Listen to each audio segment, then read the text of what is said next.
यम हूं मैं, यम आपको समझाने आया हूं। मास्क लगाओ नहीं तो मैं और हूं। भले ही ये तस्वीरें आपको नाटकीय लगे, लेकिन सच्चाई के बेहद करीब है। यमराज का वर्कलोड वाकई बेहद ज्यादा हो चुका है। यकीन न हो तो दुर्ग के सरकारी शवगृह की तस्वीर देख लीजिए।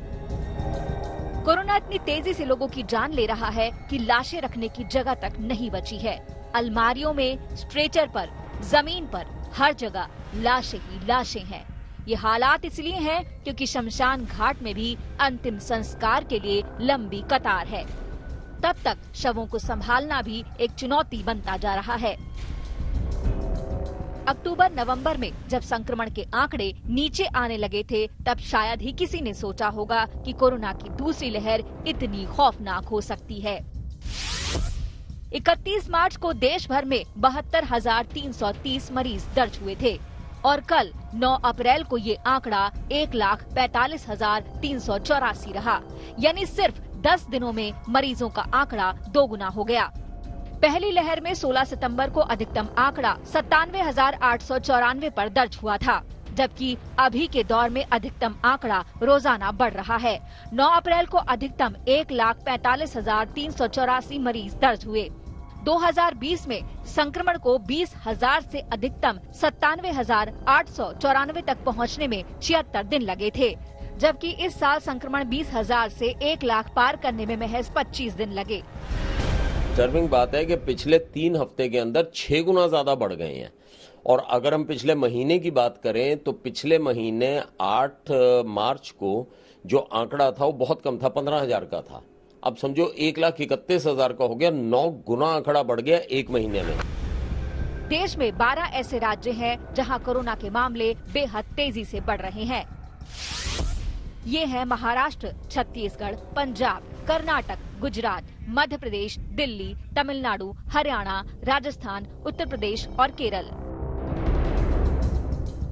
कोरोना की इस दूसरी लहर के बीच सोशल डिस्टेंसिंग के नियमों के उल्लंघन को साफ तौर पर देखा जा रहा है। खुद स्वास्थ्य मंत्री डॉक्टर हर्षवर्धन ने लापरवाही को कोरोना के उछाल की वजहों में गिनवाया है। लापरवाही या ओवर कॉन्फिडेंस कि अब वैक्सीन आ गई है, अब हमको कोविड अप्रोप्रिएट बिहेवियर की जरूरत नहीं है, अब हमको मास्क पहनने की जरूरत नहीं है, अब हम भीड़ में चले जाएं, अब हम पार्टी कर लें, रेस्टोरेंट में चले जाएं, शादी में चले जाएं, मास्क पहने ना पहने, हम अपनी नॉर्मल एक्टिविटी जो है जितनी मर्जी करते रहें और सावधानी भी ना बरतें, हमें कुछ होगा नहीं, क्योंकि मोर्टेलिटी रेट तो बहुत कम है, 1.3% ही रह गया है। तो ये जो एक एटीट्यूड डेवलप हुआ है, सबसे बड़ी जो कठिनाई है इस एटीट्यूड के वजह से जो नॉन कंप्लायंस हो रहा है बेसिक बातों का, वो हमारी चिंता और चुनौती का विषय है। आलम ये है कि कौन कहां कोरोना पॉजिटिव हो जाए कुछ अंदाजा नहीं है। आप जिससे मिल रहे हैं वो भी संक्रमित है, इसका भी कोई अंदाजा लगाना मुमकिन नहीं है, क्योंकि बड़ी तादाद में मरीजों में लक्षण है ही नहीं।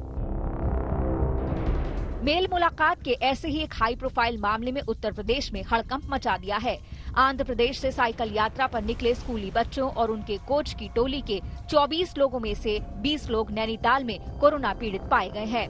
6 राज्यों से होते हुए उत्तराखंड पहुंचने वाले इस दल ने उत्तर प्रदेश में अयोध्या दर्शन के बाद 2 अप्रैल को राज्य के मुख्यमंत्री योगी आदित्यनाथ से भी मुलाकात की थी। मैक्सिमम लोग फीवर से ग्रसित थे, तो उनका हम लोगों ने रैपिड एंटीजन कराया, तो उसमें से करीब 20 लोग जो है पॉजिटिव पाए गए और 4 लोग नेगेटिव थे। उन चारों का हमने RT-PCR लिया है और इन सभी को हमने मलीताल सूखाताल में जो है CCC में रख दिया है। तमाम राज्य सरकारों ने अपने अपने स्तर पर स्थानीय लॉकडाउन और नाइट कर्फ्यू लागू कर दिए हैं। साल भर से खस्ता हाल पड़े उद्योग धंधों ने फिर से खड़े होने की कोशिश की ही थी कि कोरोना की मार अब कमर तोड़ने को तैयार है। पिछले साल जैसा दिल दहला देने वाला मंजर भी दिखना शुरू हो गया है। आज तक ब्यूरो।